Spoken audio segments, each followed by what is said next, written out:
Clinical science, internal medicine, endocrinology start कर चुके हैं। बिल्कुल इसके लास्ट पे हम सेकंड लास्ट हमारे पास इसकी ग्लैंड है जिसकी आज इंटरनल मेडिसिन डिस्कस करेंगे, जिसके डिसऑर्डर्स हम डिस्कस करेंगे।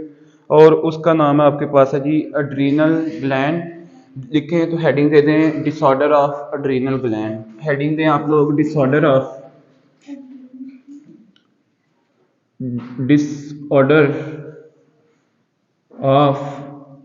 एड्रीनल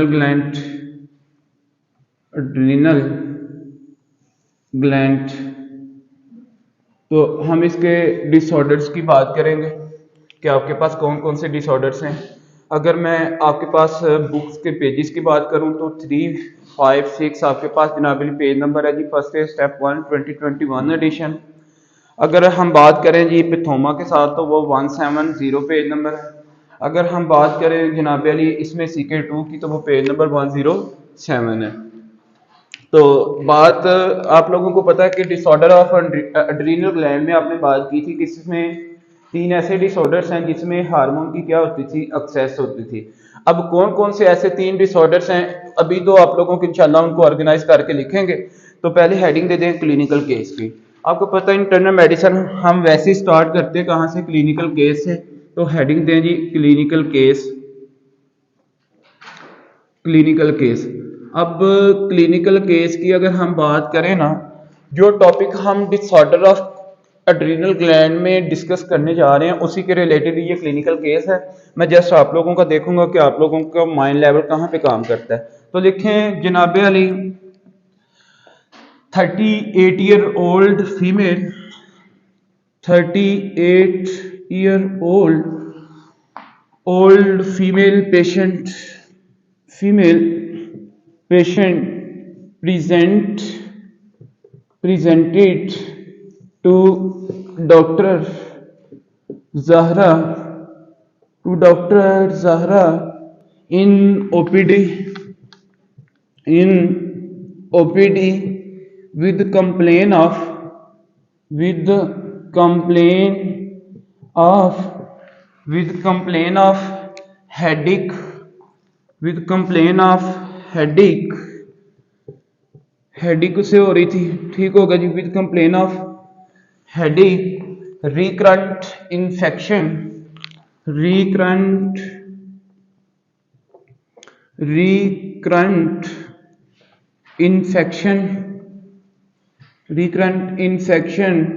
उसके बाद है जी lean and thin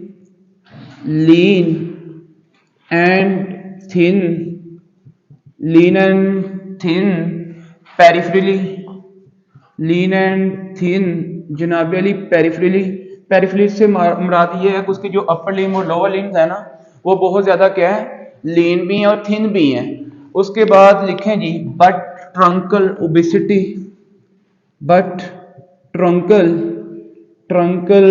obesity, truncal की क्या जी, ओबेसिटी है।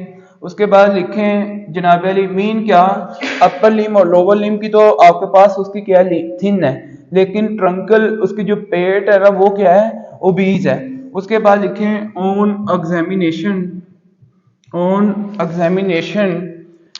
She has moon shape face, she has moon shape rounded face होता है उसका, मून शेप राउंडेड, या ऐसे भी लिख सकते हैं राउंडेड मून शेप फेस, ठीक हो गया जी। उसके बाद नेक्स्ट लिखें जनाब अली बट बफलो हम and buffalo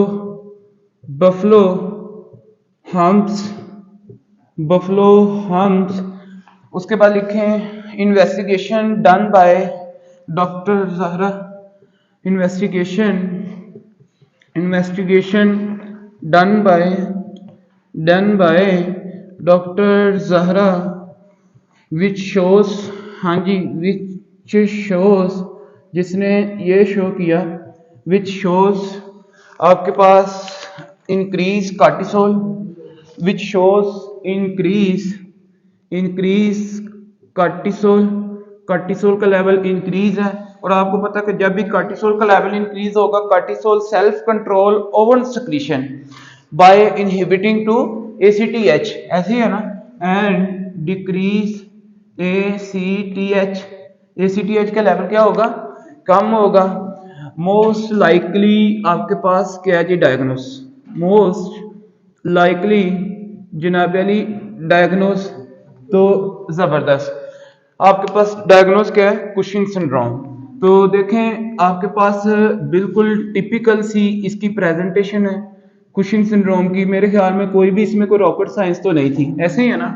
so it's mean पता ये चला कि आपके पास हमारा जो नेक्स्ट इंटरनल मेडिसिन में टॉपिक है वो कौन सा है, कुशिंग सिंड्रोम। तो हेडिंग दे दें कुशिंग सिंड्रोम के। केस आपको समझ आया। देखें बड़ी बड़ी टिपिकल सी प्रेजेंटेशन है।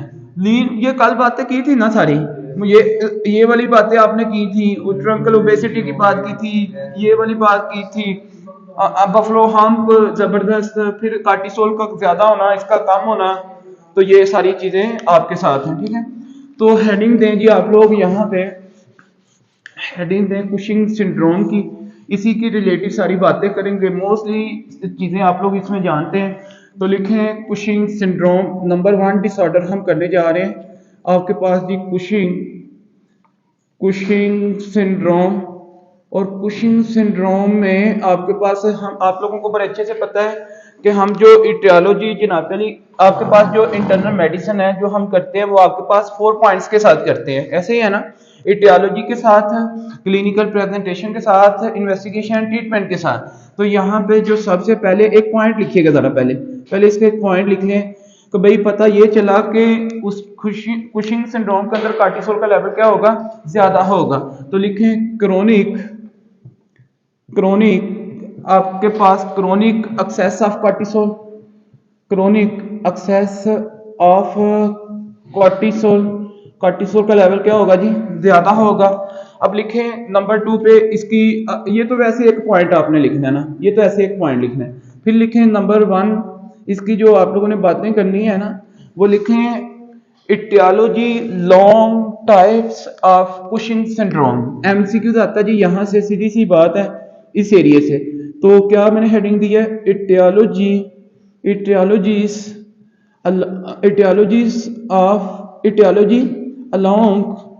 along types of Cushing syndrome.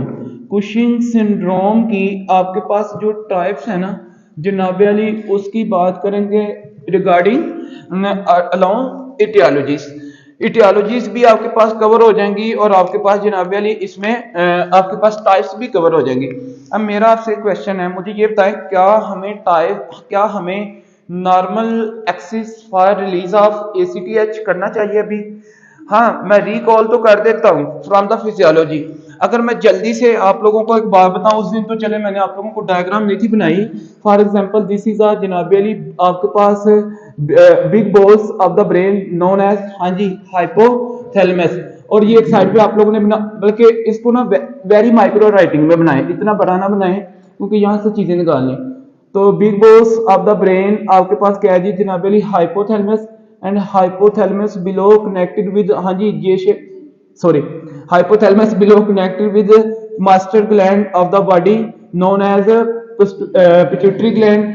और आपको पता है कि यहाँ पे जनाब अली ये हाइपोथैलेमस है, ये आपके पास पिट्यूटरी स्टॉक है, और ये आपके पास क्या है जी, पिट्यूटरी, हाँ जी, ग्लैंड है। पिट्यूटरी ग्लैंड के डॉक्टर हसन कितने पार्ट्स की बात की, PPL की बात की जनाब अली और APL की बात की। तो फिर सेंटर में आपके पास क्या है, पार्ट्स ऑफ इंटरमीडिया, ऐसे ही है ना। अब होता क्या है कि ये हायर सेंटर से एक मैसेज आता है। यहाँ पे आप लोगों ने एक न्यूक्लियस की बात की थी, उसका नाम था PBN, paraventricular nucleus. Paraventricular nucleus release करता था कार्टिकोट्रोपिक रिलीजिंग हार्मोन को। अब ये कार्टिकोट्रोपिक रिलीजिंग हार्मोन जनाब Ali with the help of, हाँ जी, आपके पास पिट्यूटरी स्टॉक कहाँ पे आता था, यहाँ पे ऑलरेडी सेल पड़ा हुआ था, उसका नाम क्या था आपके पास, हाँ जी, उसका नाम था कार्टिकोट्रोप सेल्स। और corticotroph cell is a type of basophils, ये भी बात की थी ना। कार्टिको जनाब अली ट्रोप सेल्स है, कार्टिकोट्रोप सेल। जैसे ही CRH आता है तो यहाँ से इसको स्टिमुलेट करता है, स्टिमुलेट करने के बाद यहाँ पे रिलीज क्या होता है, ACTH। अब ये ACTH क्या करता है, आपके पास यहाँ पे जनाब अली पढ़िए जी, bean shape structure known as kidney, और किडनी के ऊपर आपके पास क्या पड़ा हुआ है, एक एड्रीनल ग्लैंड। तो ये with the help of blood किसके पास आती है, एड्रीनल ग्लैंड के पास। और एड्रीनल ग्लैंड के जो आपके पास दो पार्ट्स हैं, एड्रीनल मेडुला, एड्रीनल कॉर्टेक्स, और यहाँ पे ये एक्ट करेगी किसके ऊपर, एड्रीनल कॉर्टेक्स के पास। जब एड्रीनल कॉर्टेक्स के ऊपर बात ये एक्ट करेगी तो यहाँ से डिफरेंट हार्मोन को रिलीज करेगी। जोना फेसिकुलेटा से आपके पास रिलीज क्या होगा जनाबे अली, ग्लूकोकोर्टिकोइड। क्या, ग्लूकोकोर्टिकोइड, ठीक होगा जी, ग्लूकोकोर्ट। और ग्लूकोकोर्टिकोइड का दूसरा नाम क्या था, कार्टिसोल। तो ये तो एक आपने फ्लो चार्ट यहाँ से जनाबे अली क्या कर लिया, ड्रा कर लिया। ये आप लोगों को पॉइंट यहाँ से पता होना चाहिए। फिर एक तो ये कंसेप्ट था फिजियोलॉजी में, ये एक्सिस एक साइड पे।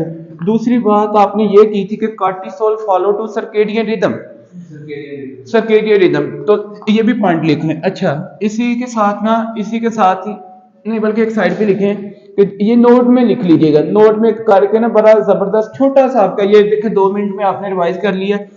अब यहाँ पे लिखें कि भाई कार्टिसोल फॉलो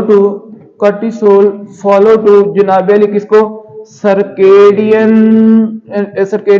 जनाबे अली रिदम। ये सर्केडियन रिदम को क्या करता है जी, फॉलो करता है। सर्केडियन रिदम बेसिकली क्या था कि रात 8 बजे से लेकर 9 बजे तक, मतलब 8 AM टू आपके पास 9 AM, इस लेवल पे जब बिफोर वॉकिंग आपके पास जनाबे अली जो कार्टिसोल का लेवल वो क्या होगा, हाई लेवल होगा, इंक्रीज, हाँ जी, इंक्रीज कार्टिसोल, यही बात की थी ना।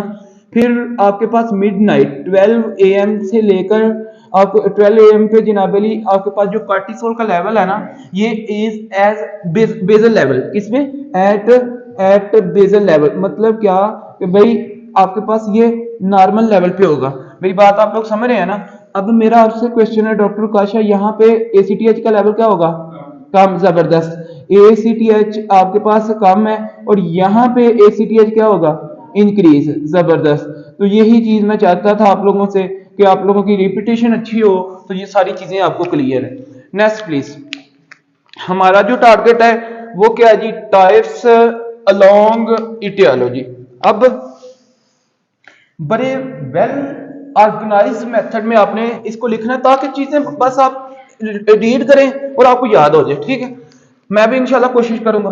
लिखिए, 2 types of Cushing syndrome having excess of ACTH।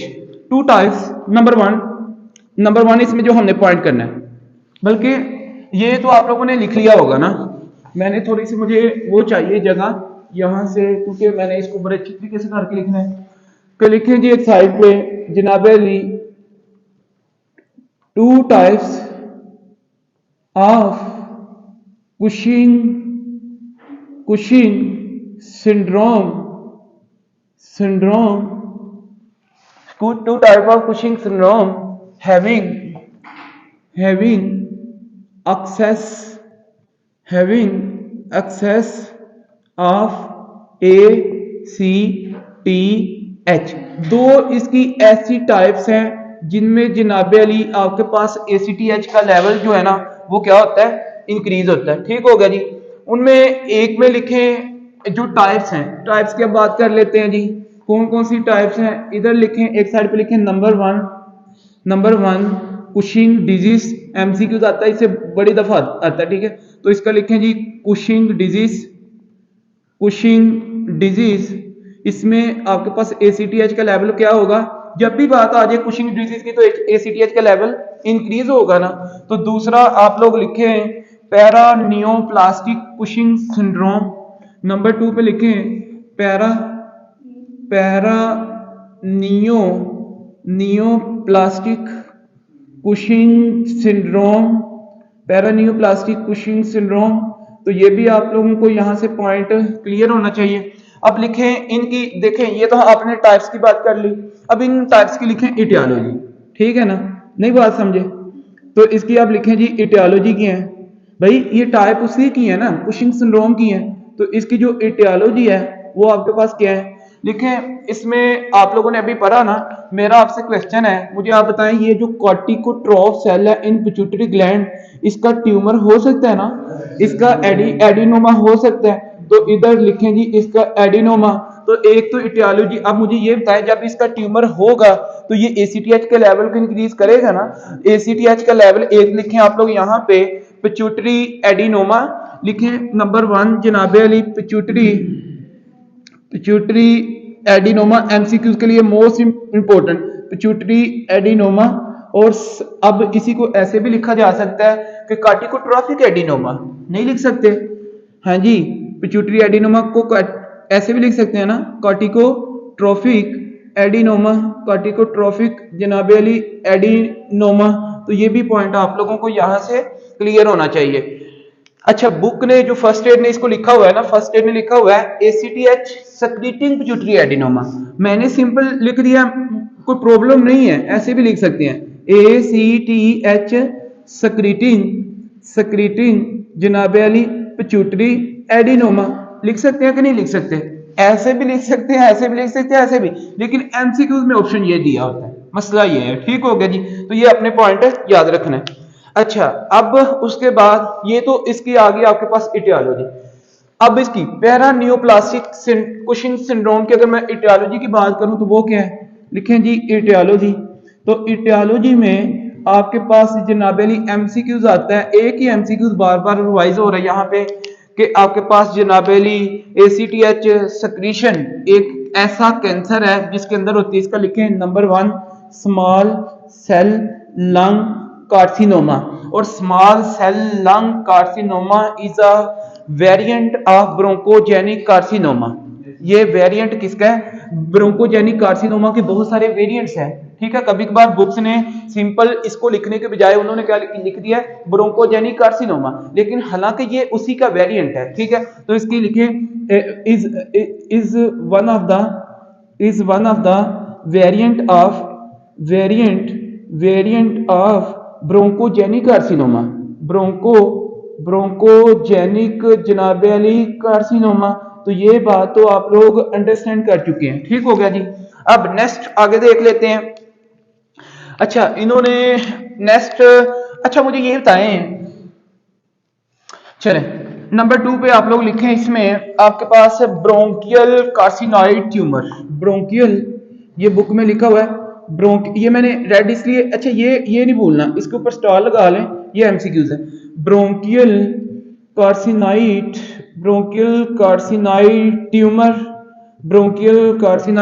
तो ये आप लोगों को पॉइंट यहां से भी पता होना चाहिए। लेकिन CK2 ने भी लिखा हुआ है कि भाई मेडुलरी कार्सिनोमा, मेडुलरी आपके पास thyroid cancer, sorry medullary thyroid cancer. लेकिन मैं जो कहूंगा ना, हाँ आप इसको भी छोड़ दें, फॉर एग्जाम्पल छोड़ने वाली बात तो नहीं, आप रिवाइज तो करेंगे, लेकिन एग्जाम में बार बार इसी को वो बार बार हिट करते हैं। Examiner love to ask question from Cushing syndrome from the type known as paraneoplastic Cushing syndrome along etiology small cell lung carcinoma. तो ये आप लोगों को पॉइंट इसका जो है ना पता होना चाहिए। अब आते हैं जी, ये जो कार्सिनॉइड ब्रोंकियल कार्सिनॉइड ट्यूमर है, ये बेसिकली ब्लड का एक ट्यूमर होता है, फिर आपके पास ब्रोंकियल्स को भी इन्वॉल्व करते रहिए। अब बात करते हैं जी, हमने एक बात ऊपर वाज़ेह कर दी है, ये बात तो हमने वाज़ेह कर दी है कि भाई इन दोनों टाइप्स में आपके पास क्या होना है, एक्सेस ऑफ ACTH। तो भाई इन दोनों में लिखें बोथ अब मुझे ये बताएं, क्या मैं यहां पे लिख सकता हूं ना कि लीड टू, हाँ जी, लीड टू इंक्रीज ACTH। तो भाई इसमें भी ये क्या बात कर सकते हैं ना, इन लीड टू इंक्रीज ACTH। तो ये बड़े ऑर्गेनाइज वे पे आपको लिखना होगा। अब भाई ये भी आपकी जो टाइप है, ये जो टाइप है, और ये जो आपके पास हैं, मतलब कि ये सारी, ये जो इटियोलॉजी है, ये वाली आपके पास जो इटियोलॉजी, अब दोनों मिलके क्या करेंगी, लीड टू बाइलेटरल, लिख लें इसका जो result, lead to bilateral adrenal hyperplasia, adrenal मैं भी बताने लगा हूँ। हाइपरप्लेजिया, अब कैसे, इसकी मैं बात आपसे मुझे आप बताएं डॉक्टर काशा, जब ACTH का लेवल ज्यादा होगा आइदर इन कैंसर में हो जाए या फिर स्मॉल सेल लंग कार्सिनोमा में हो जाए, मुझे ये टाइम ACTH जो आता जाएगा आके जनाबेली इस एड्रीनल ग्लैंड की बात सुनेगा? नहीं ना सुनेगा, वो कहेगा कि हाँ ये जरूर उसको मैकेनिज्म, ये कार्टिसोल जरूर उस ऊपर नेगेटिव फीडबैक भेजेगा कि यार बस करो नहीं चाहिए अब, तो ये कैंसर किसी की बात सुनेगा? दोनों कैंसर है, नहीं ना सुनेंगे, तो ACTH आता जाएगा, ये एड्रीनल ग्लैंड क्या करेगी, ज्यादा से ज्यादा काम करेंगी ना, तो नंबर ऑफ सेल इंक्रीज होंगे ना, जब नंबर ऑफ सेल इंक्रीज होंगे कि दोनों साइड्स पे आपके पास एड्रीनल ग्लैंड्स हैं और दोनों साइड्स पे आपके पास क्या होगी, हाइपरप्लेजिया। नहीं बात समझ आई है ना ये बात? ये due to excess of ACTH है, ठीक है। ये दो टाइप्स आपके पास हो गई। उसके बाद ये आप लोगों ने लिख ली है कि नहीं, ये आपने लिख ली? ओके। अब एक्सेस को खत्म करके हमने अब देखना दो ऐसी टाइप्स हैं जिनमें ACTH का लेवल कम होता है, ठीक हो गया। जब आप फर्स्ट एड पढ़ेंगे इंशाल्लाह, अभी आप लोग के सामने है, पढ़ के देखें जरा, ये जो टाइप्स मैंने पढ़ाई हैं कैसे उन्होंने आगे पीछे थोड़ी सी लिखी है, लेकिन हमने जरा इसको ऑर्गेनाइज करके लिख लिया, ठीक है। तो लिखे two types of Cushing syndrome having low level of, हाँ जी, ACTH, having low level of, हाँ जी, ACTH का उनमें जो लेवल है वो आपके पास क्या जी, लो लेवल है। अब इसमें क्या है, आप लोग इसकी भी टू टाइप्स की बात करने लगे हैं। यहाँ पे जनाबे अली आपने दो टाइप जो पढ़ ली है वो कौन कौन सी हैं? बेसिकली तो इसकी हैं 4 टाइप्स, टोटल कितनी है, 4 टाइप्स। दो में आपने देखा कि लेवल एक्सेस है, दो में लेवल क्या है, लो है। तो ये आप लोग करने लगे हैं थर्ड इसकी लेवल। चले थर्ड टाइप ना ही करें, नंबर 1 इसकी कर लें टाइप और इसमें नंबर 2 कर लें, लेकिन टोटल आपके पास कितनी बनेगी, फिर 4 बनेगी। तो जो आपके पास यहां पे देखें,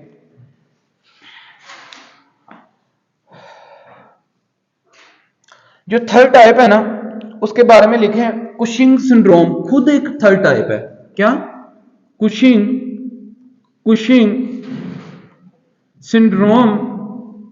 सिंड्रोम ये एक खुद टाइप है, और एक टाइप है जिसका नाम है एट्रोजेनिक कुशिंग सिंड्रोम। क्या? Iatrogenic Cushing syndrome. तो ये जनाबेली 4 टाइप्स आपके पास क्या हो गई, पूरी हो गई, ठीक हो गया जी। तो ये आपने पॉइंट इसका याद रखना है। अच्छा देखें, कुशिंग सिंड्रोम में बेसिकली हम पढ़ क्या रहे हैं, कुशिंग सिंड्रोम ही तो पढ़ रहे हैं। कुशिंग सिंड्रोम एक खुद आपके पास मतलब कि टाइप है। देखें, हमने on the base of etiology इसको डिवाइड किया है कुशिंग सिंड्रोम को। नहीं बात समझे मेरी? टाइप्स तो अब ये देखें ना, ये खुद एक कुशिंग सिंड्रोम है, कुशिंग सिंड्रोम खुद है। जब कुशिंग सिंड्रोम होगा, कार्टिसोल का लेवल ज्यादा होगा, तो जब कार्टिसोल का लेवल ज्यादा होगा वो ACTH के लेवल को कम नहीं करेगा, कम करेगा ना। लेकिन बात आ जाती है कैंसर के ऊपर, जब कैंसर ने क्या किया था, वो ACTH को ज्यादा करते थे और आपके पास कार्टिसोल का लेवल भी ज्यादा हो रहा था, तो कुशिंग सिंड्रोम उसमें भी, लेकिन उसकी टाइप, ठीक है। अच्छा जी, अब इसकी प्रॉब्लम जो है ना, इसकी लिखें इटियोलॉजी, इसकी लिखें जी इटियोलॉजी।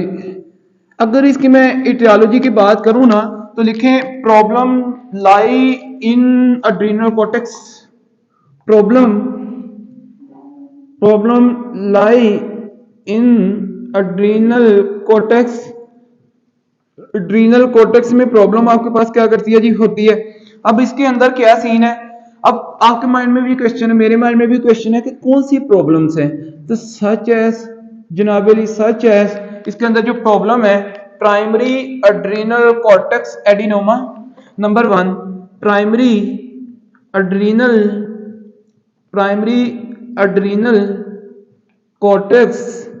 कॉर्टेक्स एडिनोमा, ये आप लोगों ने पॉइंट याद रखना है, ओके। और इसके साथ any cancer arises from the gland is called adenoma, तो ये बात आपने की हुई है, ठीक है। फिर नंबर 2 पे आप लोग बात करेंगे कि जनाब, अच्छा इसको सिंपल ना प्राइमरी, अगर कुछ बुक्स ने इसको प्राइमरी मेंशन नहीं किया हुआ, लेकिन उन्होंने क्या किया है, एड्रीनल कॉर्टेक्स एडिनोमा, सिंपल। अच्छा लिखें जी हाइपरप्लेजिया, क्या हाइपरप्लेजिया, हाइपरप्लेजिया। फिर लिखें आप लोग यहाँ पे कार्सिनोमा ऑफ एड्रीनल कॉर्टेक्स,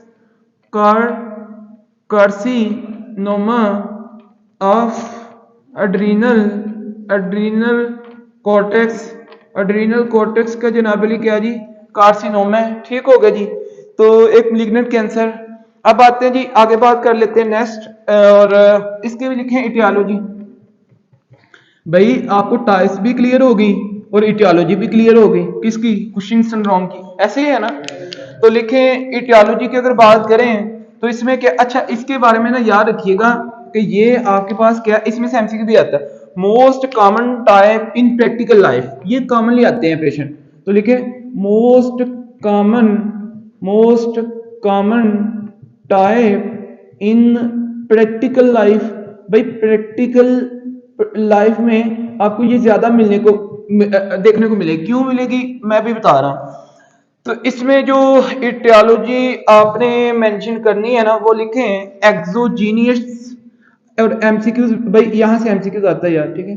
तो लिखें एक्सोजीनियस, एक्सो का मतलब बाहर से ना, एक्सोजीनियस जनाबे वाली intake, exogenous intake of high dose, high dose, high dose corticosteroids, high dose corticosteroids. तो आप लोगों को यहां से ये पॉइंट क्लियर हो गया कि अगर आप बाहर से जनाबे वाली बहुत ज्यादा कार्टिसोल देंगे ना तो फिर भी एसीटीएच का लेवल क्या होगा, कम। तो भाई जब एसीटीएच का लेवल कम होगा, कार्टिसोल बाहर से देंगे तो इंक्रीज कार्टिसोल के साइन एंड सिम्टम तो आएंगे, तो फिर कुशिंग सिंड्रोम तो हो गया। लेकिन टाइप क्या हुई, ये एक डॉक्टर की गलती की वजह से हुआ। अगर वो एक डॉक्टर है, मतलब कि क्रोनिकली कुछ ऐसी कंडीशंस हैं जहां पे हमें स्टेरॉइड्स देने पड़ते हैं chronically without any balancing, any follow up अगर बंदा देता जाता है, कि कोई चेकअप नहीं कर रहा, मतलब कि भाई उस बंदे में क्या है, तो फिर उसमें आपके पास ये एक्ट्रोजेनिक मतलब कोई डॉक्टर की वजह से होती है ये बीमारी, ठीक होगा जी। तो ये आपको पॉइंट पता होना चाहिए। अच्छा फॉर एग्जाम्पल नॉर्मली एक नोट लिख लें, मैंने बल्कि ये पहले भी आप लोगों को बताया हुआ है कि विद इन 24 आवर नॉर्मली, लिखें normally within 24 hours, within 24 hours adrenal cortex, adrenal cortex layer of adrenal cortex जो आपके पास है जोना fasciculata रिलीज जनाबेली 7.5 मिलीग्राम, 7.5 मिलीग्राम आपके पास क्या रिलीज करता है, release to cortisol, 7.5 milligram cortisol. भाई एड्रीनल कॉर्टेक्स आपके पास जो है ना, आपके जो इसकी जोना फैसिकुलेटा जो लेयर है जो कि आपके पास ग्लूकोकॉर्टिकोइड को रिलीज करती है, वो कितना रिलीज करती है नॉर्मली 7.5 मिलीग्राम। अब एक डॉक्टर अगर एक पेशेंट को बाहर से और फ्रॉम द आउटसाइड बहुत सारा स्टेरॉइड्स देता है, फॉर एग्जांपल इसकी एग्जांपल कुछ यूं है ना, इसकी एग्जांपल ऐसे है, फॉर एग्जांपल डॉक्टर उमर है, prednisolone is one of the corticosteroids. Prednisolone की अगर मैं बात करूं ना तो एग्जांपल दें जी, प्रेडनिसोलोन और प्रेडनिसोलोन की 1 टैबलेट आपके पास, मतलब कि 1 टैबलेट लिखें, इसकी आपके पास जनाब अली 10 mg की भी है, इसकी 1 टैबलेट आपके पास 5 mg की भी है, 5 mg मिलीग्राम की। फिर इसकी जनाब अली जो 2 टैबलेट्स हैं, अब मुझे आप ये बताएंगे 2 टैबलेट्स इसकी कितने की होंगी, फिर 10 mg की होंगी। फिर जनाब अली इसकी आपके पास जो 4 टैबलेट्स हैं, 4 टैबलेट्स इसकी फिर कितने की होंगी, 20 mg की होंगी। फिर लेट्स सपोज 6 टैबलेट्स जो इसकी हैं वो कितने की होंगी, 30 mg की। तो अगर एक पेशेंट जनाबेली आप उसको डेली बेसिस पे 2 टैबलेट्स ही क्यों ना दें प्रेडनिसोलोन की, तो मुझे ये बताएं एक्सेस ऑफ कार्टिसोल करवा सकते हैं ना। तो इसकी वजह से आपके पास मतलब कि मोर देन 7.5 मिलीग्राम जब भी बात आ जाए तो वो एक्सेस ऑफ कार्टिसोल है, और वो आपके पास डॉक्टर की गलती की वजह से हो तो उसको आप क्या कहते हैं, एट्रोजेनिक कुशिंग सिंड्रोम। बात समझ गए? अच्छा जी, तो याद ये भी रखें, बुक ने ये भी मेंशन किया है कि भाई exogenic intake of high dose कॉर्टिकोस्टेरॉन is a most common काज। ये भी एमसीक्यूज के लिए इंपॉर्टेंट है। एक्सोजेनिस ये है, जो एंडोजेनियस है ना, एंडोजेनियस मोस्ट कॉमन काज वो इसका ट्यूमर है, इसका पिट्यूटरी एडिनोमा या कॉर्टिकोट्रोफिक ट्यूमर, ये भी लिख लें। Endogenous most common MCC, MCC most common cause of जनाबिल Cushing disease is endogenous cause, जो कि पिट्यूटरी एडिनोमा है। Most common cause of Cushing disease वो एंडोजीनियस है, मतलब वो अंदर से ट्यूमर ही कर, लेकिन जो मोस्ट कॉमन काज है, जो एक्सोजीनियस मोस्ट कॉमन काज है, वो आपके पास हाई डोज कॉर्टिकोस्टेरॉइड्स है। तो लिख लें कि भाई यहाँ पे मोस्ट कॉमन काज है, ये मोस्ट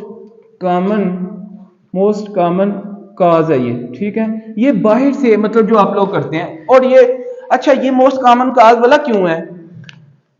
ये मोस्ट कॉमन काज इसलिए है ना, मुझे ये बताएं, अस्थमा कितना कॉमन है, सीओपीडी कितनी कॉमन है, एसएलई कितनी कॉमन है, वास्कुलाइटिस डिजीज कितनी कॉमन है, रूमाटॉइड अर्थराइटिस कितनी कॉमन है, अर्थराइटिस कितनी कॉमन है, ये सारी की सारी कॉमन है। ओस्टियो अर्थराइटिस कितनी कॉमन है। इन सारी कंडीशन में हम जब जहां पे कोई बस नहीं ना चलता हमारा, तो आप लोग क्या करते हैं, स्टेरॉइड्स वगैरह यूज करते हैं ना क्रोनिकली। तो जब स्टेरॉइड्स आप यूज करते हैं क्रोनिकली, तो फिर उसमें एक्सेस लेवल करवा सकते हैं ना, करवा सकते हैं कि नहीं करवा सकते? तो भाई मोस्ट कॉमन काज ऑटोइम्यून डिसऑर्डर्स हैं। मोस्ट कॉमन काज इसमें हमारे पास एक तरह से ना ड्यू टू, इसकी रीजन लिखे, रीजन क्या है यार, आप लोगों को क्या याद करेंगे, रीजन इसकी लिखने हैं कि भाई ऑटोइम्यून डिसऑर्डर ड्यू टू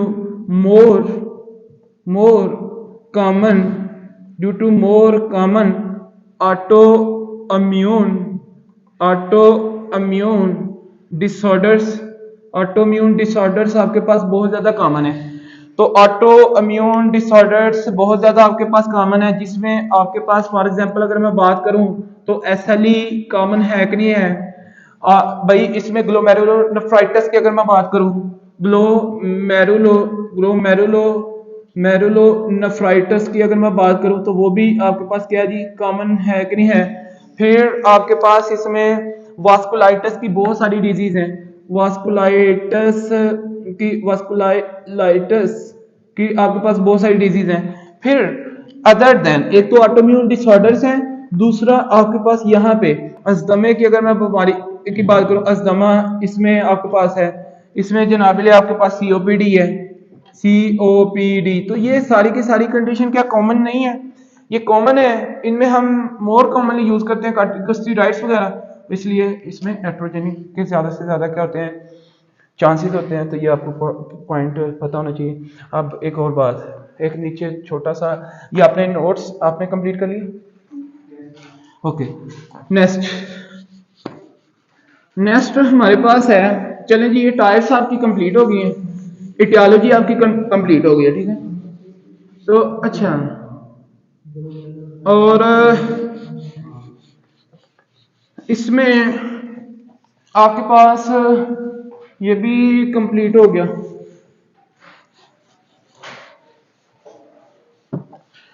अच्छा, एक नोट लिखें और उसके बाद क्लिनिकल प्रेजेंटेशन की बात करेंगे। फर्स्ट 3 टाइप्स लिखिएगा note.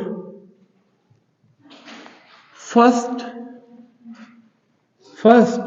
3 types of Cushing syndrome. First 3 types of Cushing syndrome, जो इसकी पहली 3 टाइप्स है ना, उनकी जो प्रॉब्लम है ना, हाँ जी, इटियोलॉजी ऑफ, देखें ऐसे लिख लें, aetiology of first 3 types of Cushing syndrome लाई, ये लाई करती है कहाँ पे, इनसाइड, हाँ जी, इनसाइड बॉडी में लाई कर रही थी ना, आप चेक करके देख लें भाई, हाँ जी, बॉडी के अंदर ही मसला था ना। तो ये आप लोगों को पॉइंट। अच्छा, तो मुझे ये बताएं फिर इनके जो काज है हम उसको एक्सट्रिंसिक काज कहेंगे कि इंट्रिंसिक काज? तो फिर काज क्या होगा? इंट्रिंसिक का। therefore having therefore having जनाब अली इंट्रिंसिक, कभी कभार बुक में ये लिखा होता है इंट्रिंसिक काज, ठीक है जी, तो ये भी पॉइंट। एंड फोर्थ टाइप आपके पास है, फोर्थ टाइप जनाब Ali etiology of fourth type, etiology of fourth type of Cushing syndrome जनाब अली, हाँ जी, उसकी जो प्रॉब्लम है, हाँ जी, कुशिंग सिंड्रोम लाई, हाँ जी, लाई आउटसाइड बॉडी है ना, तो आउटसाइड बॉडी के लिए एक्सट्रिंसिक होगी, ऐसे ही है। तो भाई आपके पास therefore having extrinsic cause। भाई अब मुझे ये बताएं किसी किस्म की कोई प्रॉब्लम इसकी टाइप में, किसी किस्म की कोई प्रॉब्लम इसकी इटियोलॉजी में, बुक पढ़ के देख लें, ईच एंड एवरीथिंग क्लियर है, ठीक है। So next after aetiology we are going to discuss about clinical presentation of Cushing syndrome. तो हेडिंग दें clinical presentation of Cushing syndrome, ये समझ आ गया? लिखे जी। Number 2 point, clinical presentation of Cushing syndrome की जो क्लिनिकल प्रेजेंटेशन है उसकी बात करते हैं जी। तो इसमें हमारे पास जो क्लिनिकल प्रेजेंटेशन है, याद रखिएगा मेडिकल में जितना चीजों को ऑर्गेनाइज करके लिखेंगे ना, जितना वेल मैनर्ड,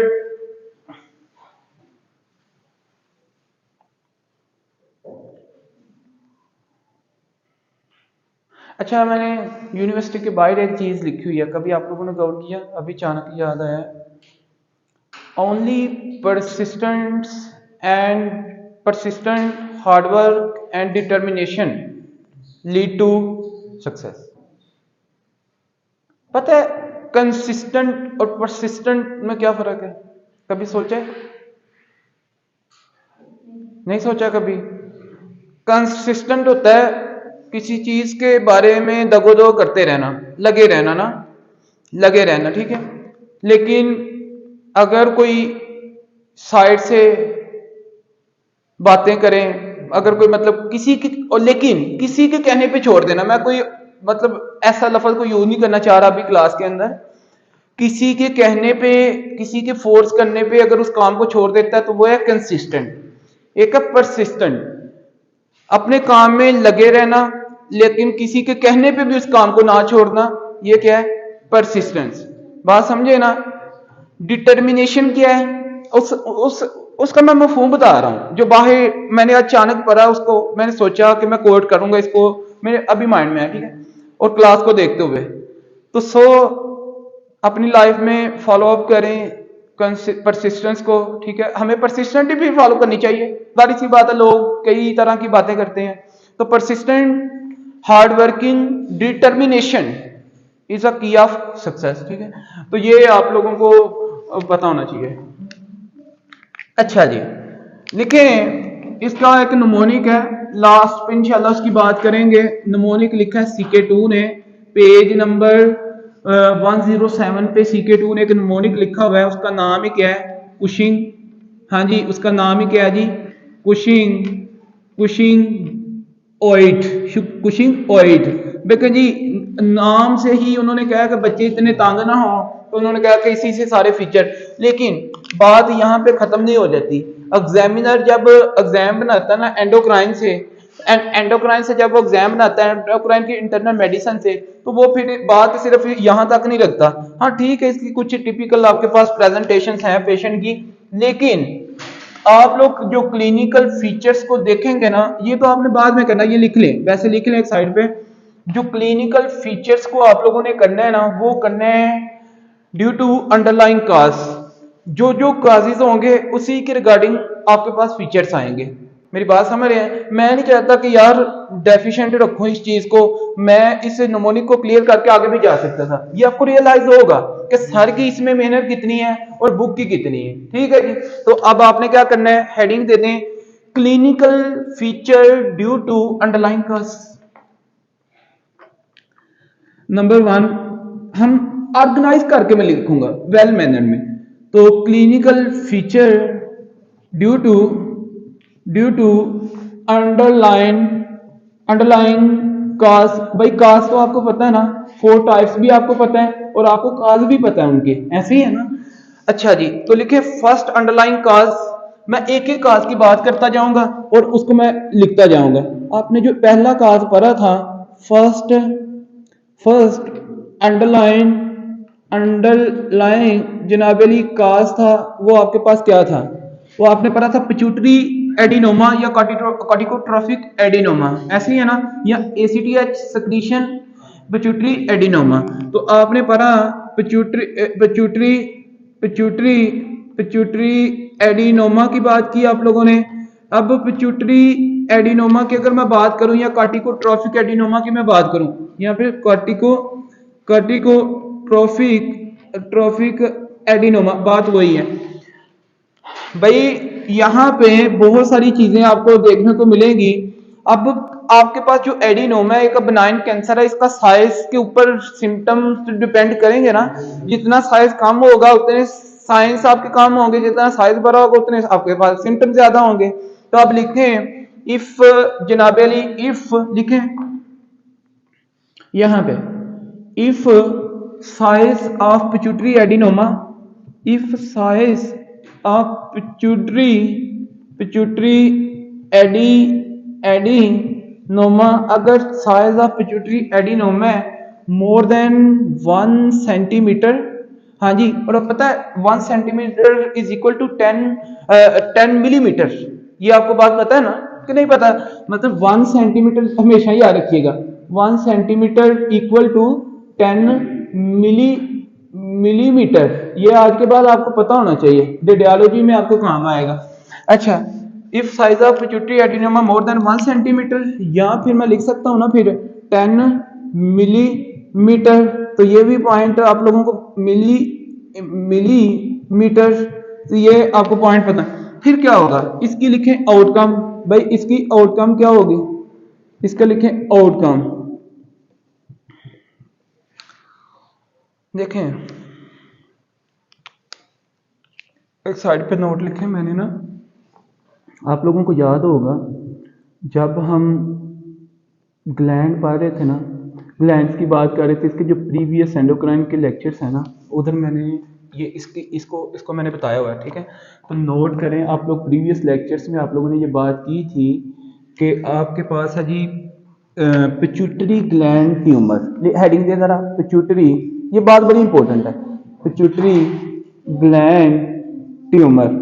ये बात पहले भी हो चुकी है लेकिन रिकॉल करें। अच्छा, ये रिकॉल पॉइंट है, रिकॉल पॉइंट ऑलरेडी बात हो चुकी है।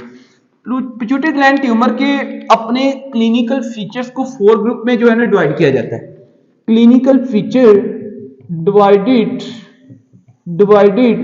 Into 4 groups. इनको 4 ग्रुप्स में हमेशा जो आपके पास ये मतलब कि ग्लैंड का ट्यूमर होगा ना, उसको 4 ग्रुप्स में डिवाइड किया ही जाएगा, क्योंकि gland, pituitary gland is a part of brain, ये ब्रेन का पार्ट है ना। तो वहां पे जब ट्यूमर होगा तो जो सराउंडिंग एरिया में इसके ब्रेन के अंदर स्ट्रक्चर पड़े हैं, तो वो ट्यूमर का जो साइज है उनको भी तो डिस्टर्ब कर सकता है ना। जो सराउंडिंग एरिया में आपके पास स्ट्रक्चर्स पड़े हैं उनको भी कर सकता है। जिस तरह का pituitary gland is a one of the master gland and present in the sphenoid bone sella turcica.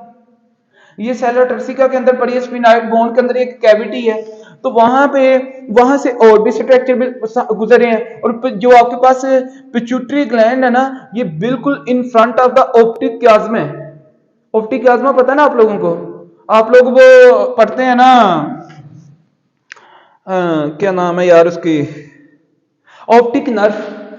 Optic nerve की जब बात करते हैं, जो आई को सप्लाई करती है, तो जनाबे अली उसकी जो पाथवे है ना, उसके पाथवे में एक स्टेशन आता है, उसका नाम ऑप्टिक क्याज्मा। ऑप्टिक क्याज्मा के सामने ये पिट्यूटरी ग्लैंड है। इंशाल्लाह पढ़ेंगे, न्यूरोलॉजी के अंदर भी बात करेंगे, हेड और नेक में बड़ी डिटेल में बात की है। अब इसके जो फीचर्स हैं उनको 4 ग्रुप में डिवाइड किया गया। Feature due to excess of hormone, number 1 feature due to excess of hormone. यार मुझे ये बताएं, यहाँ पे कार्टिसोल का लेवल ज्यादा होगा तो उसके फीचर्स आएंगे ना, आएंगे, एक बात क्लियर। उसके बाद feature due to deficiency of other hormone, भाई ये दूसरे हार्मोन को भी तो काम कर सकता है ना, जो साइड बाय साइड आ रहे हैं। तो feature due to deficiency of other hormones, इसको अदर हार्मोन्स को ये डिस्टर्ब कर सकते हैं, like for example FSH, LH वगैरह।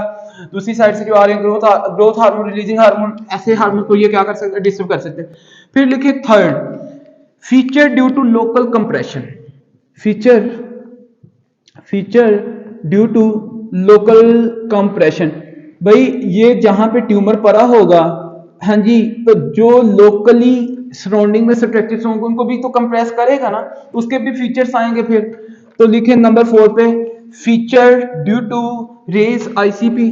क्या ख्याल है, feature due to raise ICP. तो भाई आज के बाद बीइंग अ गुड डॉक्टर, जब आप पढ़ेंगे इंटरनल मेडिसिन की एंडोक्राइनोलॉजी, तो पिट्यूटरी ग्लैंड का ट्यूमर हो तो ये चारों के चारों जो साइन एंड जो फीचर्स हैं, लोग अपने रिस्पेक्टिव एरियाज के आप डिस्कस करेंगे कि नहीं? यार डॉक्टर होने के नाते क्या है कि डॉक्टर को ये डिस्कस नहीं करने चाहिए। अगर सिर्फ हम यहाँ पे कुशिकॉइड निमोनिक को हम डिस्कस कर लेते तो ये कौन करेगा फिर? ऐसे ही है। अब इसमें हमें क्या करना होगा, सबसे पहले आप लोग फिर रिकॉल कर लें जी। अब मुझे ये बताएं, हाँ, इंट्राक्रेनियल प्रेशर भाई रेस आईसीपी का मतलब इंट्राक्रेनियल प्रेशर, इंट्राक्रेनियल मतलब कि स्कल के अंदर, अब cranial word use for the skull, इसके अंदर प्रेशर ज्यादा होगा ना, ठीक है, तो ये आपको पॉइंट पता होना चाहिए। अब लिखें यहां पे, इसका लिखें आउटकम में देखें, आउटकम में लिखना है, भाई मुझे ये बताएं, मेरा आपसे क्वेश्चन है, प्लीज मेरा आपसे क्वेश्चन है, sign and symptom of local compression आएंगे कि नहीं आएंगे? यहां पे आएंगे ना, तो लिखें number 1 sign and symptom of local compression. अब आपके माइंड में होगा कि सर ये तो बताएं फिर कौन से आपके पास मतलब यहाँ पे साइन एंड सिम्टम्स आएंगे। इसके जो साइन एंड सिम्टम आते हैं ना, ये ट्यूमर है ना, सुन लें, ये फॉर एग्जांपल एक ये ट्यूमर है भाई, ये ट्यूमर है, ये इसकी सुपीरियर साइड है, ये सुपीरियर साइड है, ये इंफीरियर साइड है, और ये इसकी जनाबे फॉर एग्जांपल लेटरल साइड है, और ये इसकी क्या फॉर एग्जांपल मीडियल साइड है। तो भाई जिस साइड को ट्यूमर एक्सटेंड करेगा ना, उसी साइड के स्ट्रक्चर को इन्वॉल्व करेगा, उसी साइड के फीचर आएंगे। नहीं समझे? अगर ये ऊपर को गया है, ऊपर जो स्ट्रक्चर पर है तो उसके सिम्टम, नीचे को गया है, नीचे जो स्ट्रक्चर पर है उसके सिम्टम, अगर ये लेटरली गया है, इधर जो स्ट्रक्चर पर है उसके साइन एंड सिम्टम, अगर ये मीडियली गया है तो मीडियल के sign and symptom. Okay, understand है ना? अब लिखें व्हेन, अब मैं 1 बाय 1 करके लिखने लगा हूं इसको, साइन एंड सिम्टम को। नंबर 1 मैं लिखने लगा हूं कि भाई when tumours extend, when pituitary adenoma, मैं ये लिखता हूं, व्हेन पिट्यूटरी एडिनोमा एक्सटेंड, जब ये एक्सटेंड करेगा, अबव साइट या superior site to superior site, ऊपर की तरफ सुपीरियर साइड या अबव साइट, लीड टू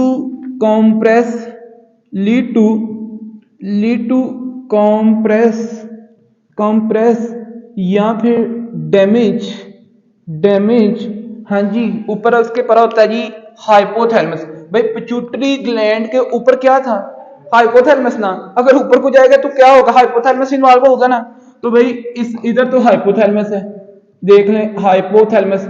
अच्छा, डैमेज टू हाइपोथैलेमस, हाइपोथैलेमस, और मुझे ये बताएं कि भाई हाइपोथैलेमस को जब कंप्रेस करेगा या फिर उसको जनाब डैमेज करेगा तो उसका रिजल्ट क्या मिलेगा आपको।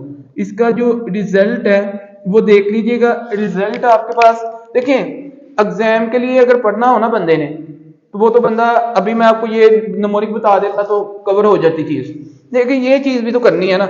इसका रिजल्ट आपके पास क्या होगा भाई, बंदे को स्लीप आएगी, स्लीप, बंदे को जनाबेली इसमें थर्स्ट लगेगी, बंदे को जनाबेली इसमें क्या होगा, एपिटाइट, एपिटाइट। अच्छा, स्लीप डिस्टर्ब होगी, स्लीप डिस्टर्ब होगी, थर्स्ट डिस्टर्ब होगी, एपिटाइट डिस्टर्ब होगी, और side by side temperature regularity होगी। डिस्टर्ब आगे लिख लें, डिस्टर्ब, ठीक है। तो ये सारी की सारी चीजें डिस्टर्ब, टेम्परेचर भी डिस्टर्ब होगा, टेम्परेचर इरेगुलरिटी, क्योंकि sleep, thirst, appetite, temperature regulate by, हाँ जी, हाइपोथैलेमस। तो ये आप लोगों को पॉइंट पता होना चाहिए। एमसीक्यूज आप लिखें जी नंबर 2 पे, तो भाई अच्छा ये मुझे आपने ये तो ये लिख लिया,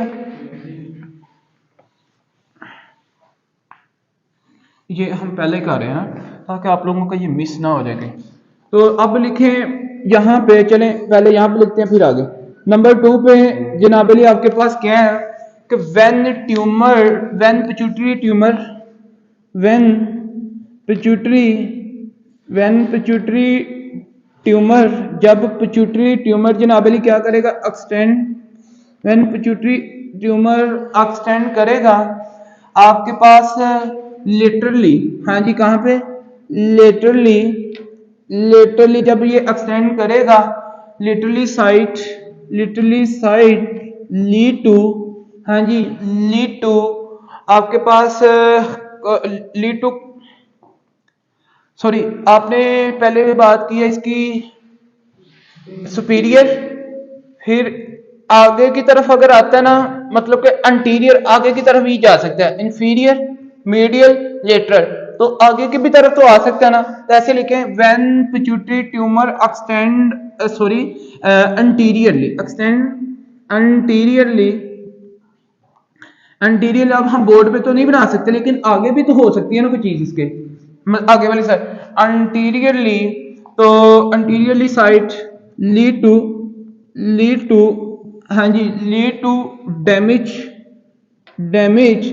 भाई मैंने अभी अभी एक बात बताई है कि अंटीरियरली ना, इसके बिल्कुल सामने पिट्यूटरी ग्लैंड के बिल्कुल मतलब कि इंटीरियर साइड पे सामने एक चीज, एक स्टेशन, फॉर एग्जांपल इधर मीडियल की तरह, मीडियल जो अंदर वाली साइड है ना, फॉर एग्जांपल आप बात कर लें, इधर इंटीरियर आप लिख लें, मतलब फॉर एग्जांपल मेरी बात आप लोग समझिएगा, अपनी बोर्ड के हिसाब से मैं नहीं बता रहा इसको। फॉर एग्जांपल ये है ना, ये आपके पास पिट्यूटरी ग्लैंड, यहां से आपके पास एक पाथवे जा रहा है, और पाथवे यहां पे बिल्कुल इधर, ये आपके पास क्या पड़ा हुआ है, ऑप्टिक क्याज्मा, ऑप्टिक क्याज्मा।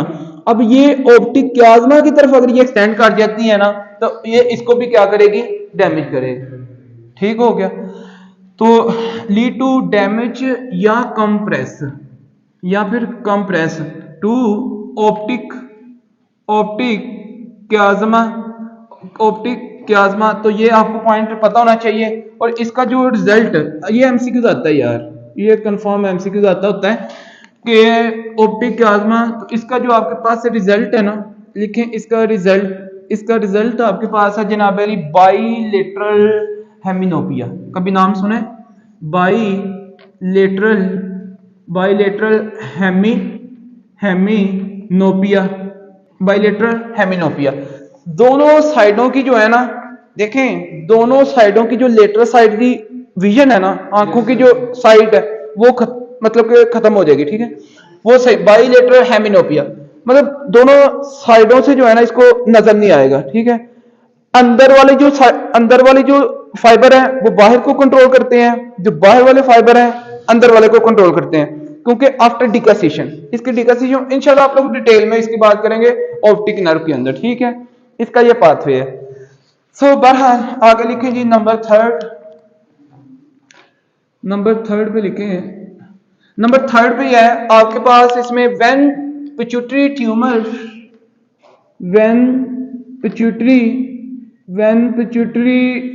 ट्यूमर जनाब अली आपके पास करेगी extend. When pituitary tumour extend आपके पास लेटरली जब लेटरली ये एक्सटेंड करे तो फिर क्या होगा, लीड टू डैमेज या लीड टू डैमेज या फिर इन्वॉल्व, इस ये क्या करे जी, इन्वॉल्व करे किस चीज को, इसको हम देख लेते हैं। लीड टू डैमेज और इन्वॉल्व टू जनाबली क्वर्नस साइनस, किसको, क्वर्नस साइनस। ये बॉडी के ब्रेन के अंदर कुछ साइनसिस होते हैं, इंशाल्लाह बात करेंगे। हेड और नेक में बड़ी डिटेल में ऑलरेडी हेड और नेक तो बात कर ली हुई है, लेक्चर्स ऑलरेडी रिकॉर्डेड हैं। और क्वर्नर साइनस की अगर बात करें तो इसमें आपके पास क्या होगा, फिर पेशेंट का रिजल्ट लिख लें। जब इसको ये इन्वॉल्व करती है ना तो आपके पास इसका जो रिजल्ट आता है, इसका लिखें रिजल्ट। इसका रिजल्ट आपके पास आता है एक्सोप्थेल्मस का मतलब होता है पेशेंट की आंखें जो है ना वो बाहर की तरफ निकली होती हैं, ठीक है। पेशेंट की आंखें बाहर की तरफ निकली होती हैं। फिर जनाबली इसमें दूसरा जो आता है ऑप्थेल्मोप्लेजिया।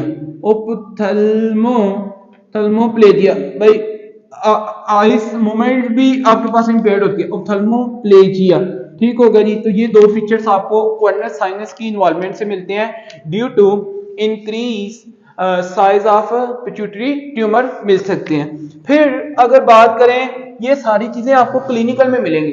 देखें, आपने मेरी बात सुने, लेट्स सपोज अगर आपको मैं सिर्फ कुशिंग कॉइड बढ़ा देता और हॉस्पिटल में आपको ये भी फीचर मिलते पेशेंट में, आप कहते यार ये तो हमने पढ़ा ही नहीं था, इस टॉपिक में तो ऐसा सिनेरियो नहीं था, होगा ना ऐसे। तो ये भी पॉइंट आपको याद रखना। नेक्स्ट आपको कौन सा नंबर है, नंबर 4 ना, नंबर फोर पे लिखे व्हेन पिट्यूटरी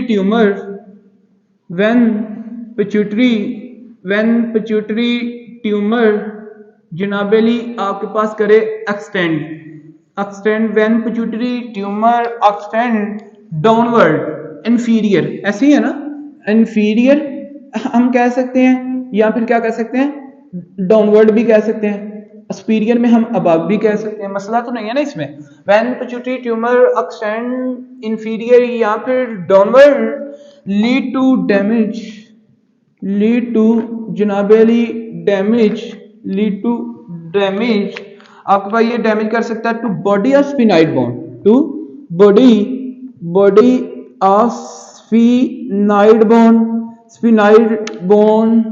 स्फिनाइड बोन में कैविटी होती है और उसके अंदर ये पड़ी होती है, अगर ये नीचे की तरफ स्टैंड करे तो उसको वो डैमेज कर सकती है, ठीक हो गया। तो इसका जो रिजल्ट आपको मिलेगा ना, इसका रिजल्ट है ये ईएनटी के अंदर भी आपको बड़ा हेल्पफुल मतलब पॉइंट होगा कि इसमें आपके पास जो रिजल्ट है वो आपके पास CSF सेरिब्रोस्पाइनल फ्लूइड, आपके पास rhinorrhoea cerebrospinal rhino word use for the nose, किसके लिए, नोज, राइनोरिया, ठीक होगा जी। CSF राइनोरिया होता है, यहां से पानी सा निकलता है, ठीक है। तो ये आप लोगों को पॉइंट इसका पता होना चाहिए। उसके बाद नेक्स्ट, ये आपने किसके साइन एंड सिम्टम्स पढ़े हैं, पिट्यूटरी एडिनोमा के हिसाब से आपने पढ़े हैं, और उसके साइज को देखते हुए features due to local compression, local compression किसकी वजह से हुई, पिट्यूटरी एडिनोमा के साइज की वजह से। अब लिखे feature sign and symptoms of raise ICP के साइन एंड सिम्टम लिखे। रेस आईसीपी इंट्राक्रेनियल प्रेशर ना, तो ये तो आप लोगों ने कर लिया जी। उसके बाद भाई आज के बाद अगर ट्यूमर की आपकी बात करें तो ये साइन एंड सिम्टम आपको क्लियर होंगे ना। तो लिखे नंबर 2 जनाबे लिए आपके पास sign and symptom of raise जनाबेली ICP इंट्राक्रेनियल प्रेशर जब रेज होगा due to increase size of pituitary adenoma तो फिर क्या होगा, इसके 3 साइन है 3 सिम्टम है, कितने मतलब के 3 साइंस हैं, इसके 3 साइंस हैं और 3 इसके क्या है जी सिम्टम्स हैं। सिम्टम वो है जो पेशेंट बताएगा, साइन वो है जो डॉक्टर देखेगा।